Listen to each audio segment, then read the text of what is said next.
You've been listening to Ken Lane, the Mountain Gardener. Green thumbs learned while working in the Family Garden Center. Now welcome back to the Mountain Gardener.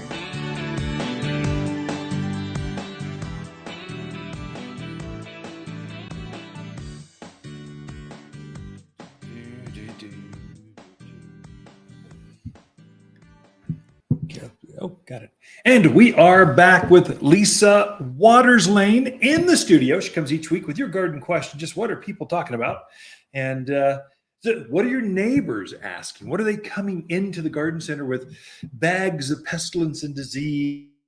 What are they seeing in the yard? Sometimes if there's 100 gardeners in the neighborhood, let's see if someone's seeing something, let's share that. Instead of a social media outlet, we have the Mountain Gardener with Lisa Waters Lane. She comes in each week and just shares that with you. Welcome, Lisa. Thank you. Good to be here. It is good to be here. Autumn is here. It's like it's autumn been here for 2 weeks, and it just feels like it's like my favorite time of year. The mountains of Arizona. It's a famous time of year. I thought you didn't like fall. I don't, because it reminds me that spring is over.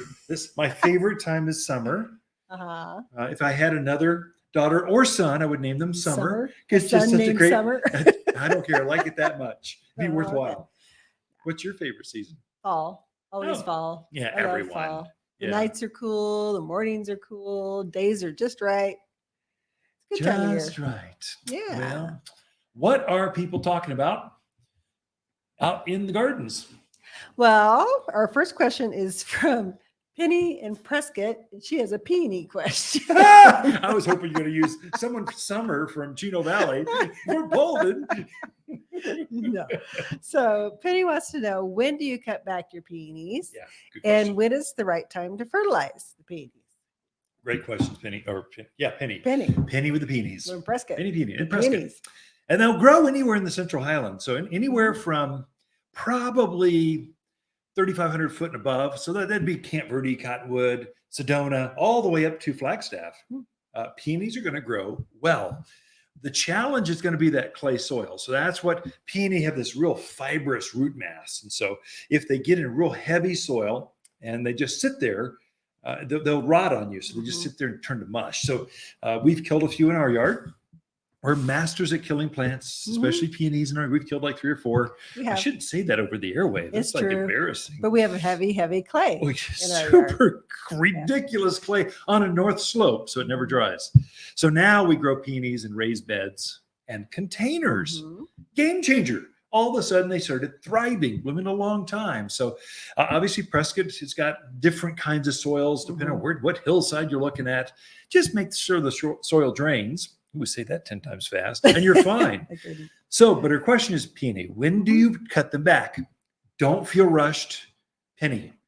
Let them die back naturally. So they're going to start turning color. They'll get this beautiful gold color, like aspen gold, and they're up about knee high to hip high, depending on what variety that you have in your yard. But let them do their thing, because what they'll do is they'll start shutting down. They'll pull all that carbohydrates, all the sugars from the foliage, or pull it down into the roots, and they'll store that stuff up. And so they're actually bulking up on their roots. If you whack off on them, they don't get a chance to do that, and they'll lose that last. It's kind of like vegetables or apples on a tree. Those last few days make a big difference in the taste. If you pick them early, a week early, and ship them to the grocery store, they just don't have the same flavor. Right off the tree, game changer. Well, your peonies are the same way. Those last few days, it's storing up so much of those sugars to make next year's flower that it's important to leave it. Once it dies back and it's all either gold or even brown, that straw colored, then whack them off right to the ground. So, but don't feel rushed. If you're up in the higher elevations, so this is broadcast all over.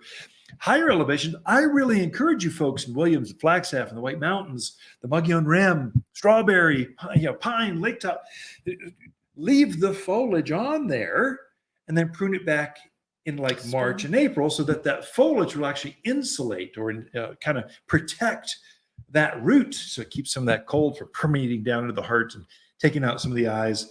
So, but in the lower elevations, if you're below 6,000 feet, whack it off when you're done. When it's brown, you can whack it off anytime you want. Oh, fertilize. You mentioned that too. Do it now. So anything that blooms in the spring, it's really important to fertilize now. So you really want to fertilize everything in the yard before Halloween, but especially peonies, apples, pears, all your fruiting trees, your lilacs, forsythia, flowering quince, anything that blooms in the spring, rhododendrons and azaleas, fertilize all of those. This is the most important feeding of the entire year, no question about it.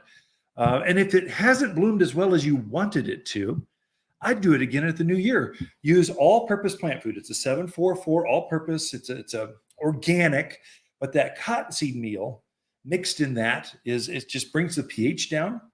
The plant can pick it up really easily. It's going to store and make next year's flower for you. So really important I do it now. Lilacs, if they've not bloomed well for you, like our lilacs been in bloom since April. It's crazy.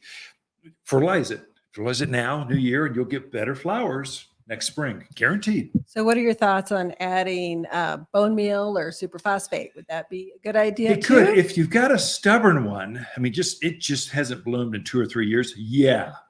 But really, if you're fertilizing regularly, you shouldn't need that. What superphosphate is 0,18,0. Bone meal is 0,10,0. It's all that middle number, phosphorus.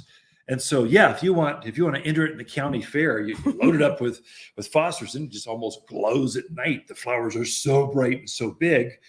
We go through. I mean, the main thing is all-purpose food, and then I do get a 20-pound bag every year. I just sprinkle it on every once in a while through the autumn sage, your Russian sage, echinaceas, gaillardias, all those things that bloom a lot. That's a way to keep them blooming a lot. Or if you want a bigger flower, not just flowers, I want flowers on steroids. Superphosphate makes a big difference. So that can help, especially peonies, because you kind of want that whole thing covered with flowers in spring, that fragrance to permeate. It's a one-shot deal. Yeah, it should bloom for a month and just be, oh my gosh, I can't believe how beautiful that is. Okay. So superphosphate helps. You do it in addition. It's not one or the other. Right. It's mainly the food is a 744 all-purpose plant food, and kind of the snack, the addition, the frosting on the fruit, on the fruit food would be the superphosphate. Right. Okay, so Henry in Prescott Valley has a question. He had 2 red yuccas in his yard that were starting to look kind of funky. Yeah. So he went out to, see what was going on, touched them, and they basically fell over because they had no roots. Gophers. Yeah. Well, he didn't think it was gophers. Yeah, okay. It could be. So any other thoughts of what else could do it? So a couple things can take those out. So yuccas have a real fleshy root structure, and it's very high in starch. So sometimes javelina will come in and dig that up and eat it. If it's not that, the other culprit, there's only really 2 that I can think of. Grubs. What do you think? I mean, there's some white grubs that can go in there and eat the roots. I mean, I've seen yuccas. Grubs love yuccas. Yep. Gophers love yuccas. Gophers. They're sweet. They're tasty. They make tequila out of them. Right. But if you're not seeing any gopher mounds or gopher activity, then you kind of go to the default. Grubs. Yeah, grubs. Yeah. Kevin, I would say the test would be take your yucca and dig a test hole. Just take a hand trowel, just beside there. So the roots somewhere, dig around in there, and you'll see grubs right away. It's not just one. These are white kind of C-shaped worms. And what they do for a living, they live their entire life down below the ground, and they eat the roots of plants. And they like certain plants. They got their favorite thing, and yucca is one of those. And they congregate by literally I've seen by the thousands. It could be frightening, like a Martian horror movie. That's what it looks like. The ground is moving when you dig a test hole. If you see one, you've got many coming to get us. Super easy. There's a grub killer we sprinkle on there, water it in, eliminates grubs for a year. So it's a great product. It's called Grub Killer. Grub Killer. We don't get original here. Just we're just gardeners. You got grubs, we got a Grub Killer. Take it right out. So also, if you've got little cone-shaped holes in your yard, those are skunks are eating the grubs. That's another indication. If you've got these little perfectly shaped cones dug into the ground, that's where the skunk is eating the grubs. And so now it's an indicator, oh, I have grub problems. So you can read nature that way and get a feel for it. Yep. We are out of time. Oh, that was a good question. You just talk too much. That's why. I like Never talking to mind. pretty women. Do you want to go down that path? Ken and Lisa Lane, the Mountain Gardeners, will be Neighbors are right back. encroaching on your privacy. We have just the solution. At Waters, we have an entire section of thick, bold plants dedicated to privacy. Fall is a time to plant a new privacy hedge, and we're here as advisors. Take a quick measurement and snap a picture before you come visit, and you'll quickly be living in privacy once again. Plus, our team of experts know how to plant to increase plant growth next spring. We'll show you how. Waters Garden Center. We know privacy in your backyard.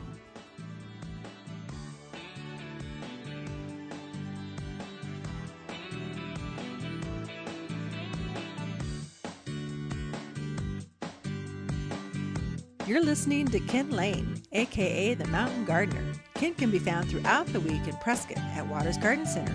Listen each week as he answers timely garden questions unique to mountain gardens. If you enjoy this show and would like to hear more, please subscribe to The Mountain Gardener, wherever you like to listen to podcasts. And if you'd like even more garden tips, tricks, and helpful advice, please check out my website at wattersgardencenter.com for classes, videos, and more, or my online garden center at top10plants.com.